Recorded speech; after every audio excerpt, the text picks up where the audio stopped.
Hello everyone, வாங்க இன்றைக்கி என்ன வீடியோ பார்க்கலான்னு பார்த்தீங்கன்னா, ஆர்என்ஆர் நெல் விவசாயத்தில் நான் எப்படியெல்லாம் உரம் கொடுத்தேன் அப்படிங்கிறத சொல்ல போகிறேன். எப்படியெல்லாம் என்னோடய வயல் விளைஞ்சி வந்திருக்குதுங்கிறத நான் சொல்ல போகிறேன்.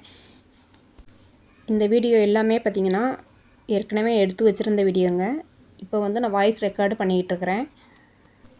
இந்த ஆர்என்ஆர் நெல்லை பொறுத்த வரைக்கும் பார்த்திங்கன்னா உர மேலாண்மை கண்டிப்பாக தெரிஞ்சுக்கணுங்க. கரெக்டான உரம் கொடுத்தா மட்டும்தான் லாபம் அதிகமாக பார்க்கலாங்க. இந்த ஆர்என்ஆர் நெல் பார்த்திங்கன்னா எப்படி இருக்கும் பார்த்திங்கன்னா, பிரியாணி அரிசி எப்படி இருக்கும் அதே மாதிரி சிறிய ரகமாக இருக்குங்க. சாப்பாட்டுக்கு அருமையாக இருக்கும். இந்த ஆர்என்ஆர் நெல் மற்ற நெல்லை காட்டிலும் இது கொஞ்சம் வெயிட் கம்மியாக வருங்க. ஆனால் நல்லா விளைச்சல் வரும். சீக்கிரமாக உடனே விளையக்கூடிய 120 நாள் 100 நாளில் விளையக்கூடிய நெல் ரகங்க இது.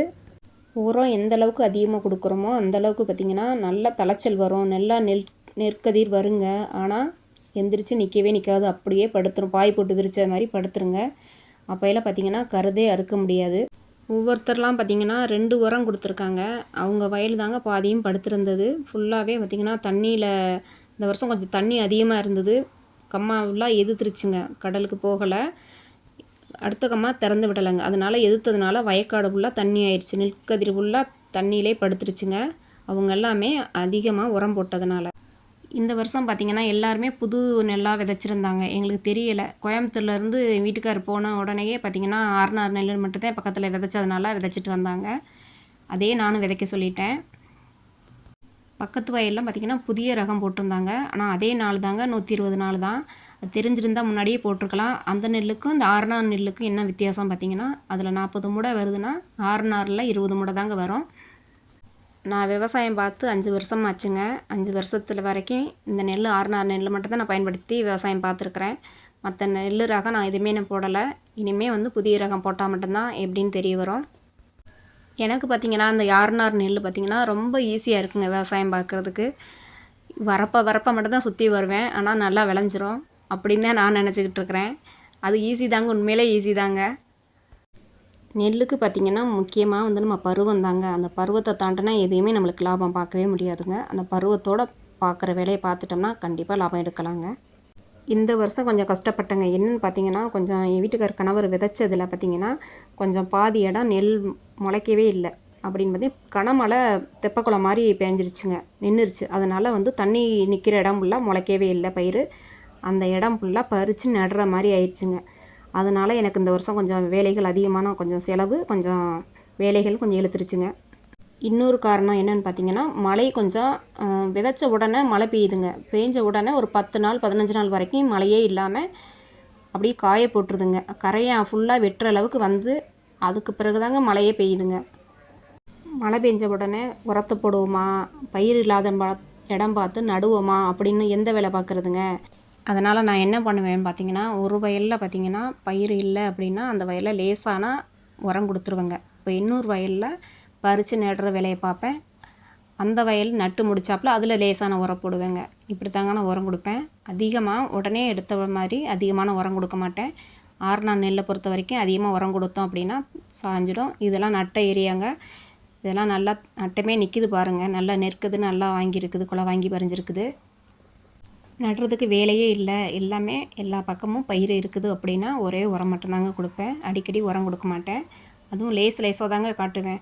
பட்டும் படாமல் தான் காட்டுவேன். எல்லாருமே என்ன சொல்லுவாங்கன்னு பார்த்தீங்கன்னா, என்னடா இவ ஒரு பக்கெட்டில் தூக்கிட்டு போகிறா, வயலுக்கு போடுறா, அடுத்த நாள் பார்த்திங்கன்னா கொஞ்சம் கொஞ்சமாக எடுத்துகிட்டு போகிறாளே, என்ன பண்ணுறா அப்படின்னு என்னை ஃபாலோ கூட பண்ணியிருக்காங்க. 3.5 ஏக்கருங்க விவசாயம் பண்ணணும். எல்லாமே தனித்தனியாக இருக்குது. வயல் பார்த்திங்கன்னா தூரமாக இருக்கும். அப்போ எல்லாம் நான் ஒட்டுக்கா தூக்கிட்டு போக முடியாதுங்க. அப்போ என்னால் முடிஞ்ச அளவுக்கு ஒவ்வொரு வயலாக போகையில் ஒரு சின்ன பக்கெட் ஒன்று இருக்குதுங்க. அதில் வந்து எடுத்து ஒரு 4-5 படி பக்கா ஒரு படின்னு சொல்லுவாங்களா, அதில் ஒரு படி அந்த உலக்கில் படியில் பார்த்திங்கன்னா 5 படி எடுத்துக்கிருவேன். அது வந்து ஒவ்வொரு வயலுக்கு கம்ப்ளீட் பண்ணிடுவேங்க. முடிஞ்ச வரைக்கும் 1 ஏக்கரு 1.5 ஏக்கரு உரம் போட ஆரம்பிச்சிருவேங்க. எனக்கு விதைக்கிறதுக்கு ஆர்வமாக ரொம்ப ஆசைப்படுவேன். உரம் போடுறதுக்கு ஆசைப்படுவேன். நடுறதுக்கு ஆசைப்படுவேன். ஆனால் களை மட்டும் எடுக்கிறதுக்கு விருப்பமே வராதுங்க. களை பக்கத்துலேயே போக மாட்டேன். ஃபஸ்ட்டு 2 வருஷம் பார்த்திங்கன்னா கொஞ்சம் கஷ்டப்பட்டேன். களை மருந்து வந்து கரெக்டாக கொஞ்சம் பருவத்தோடு அடிக்காமல் இருக்கிறதுனால களைகள் அதிகமாயிரும். அப்போயெல்லாம் பார்த்திங்கன்னா ரொம்ப கஷ்டப்பட்டேன். ஆள் வச்சு எடுக்கிற அளவுக்கு வந்தேன். இப்போ பார்த்திங்கன்னா ஒரு 2-3 வருஷமாக பார்த்திங்கன்னா கரெக்டாக 3-4 புல்லுலேயே பயிர்லேயே பார்த்திங்கன்னா களை மருந்து கரெக்டாக அடிச்சிருதுங்க. புல்லே பார்க்க முடியாது. உரமே பார்த்திங்கன்னா மொத்தமாக கலக்கிறதுங்க. ஒரு 4 மூடை எடுக்கிறேன்னா 4 மூடையும் ஒட்டுக்காக கலக்கிறது. யூரியா, டிஏபி எல்லாமே சேர்த்து கலக்கிறதுங்க. கலக்கி எடுத்து தனித்தனி வயலுக்கு அப்படியே மூட்டை கட்டி வச்சுருது. இந்த வயலுக்கு இது எத்தனை படி அப்படிங்கிறத கணக்கு பண்ணி தனித்தனியாக எடுத்து வச்சுறது.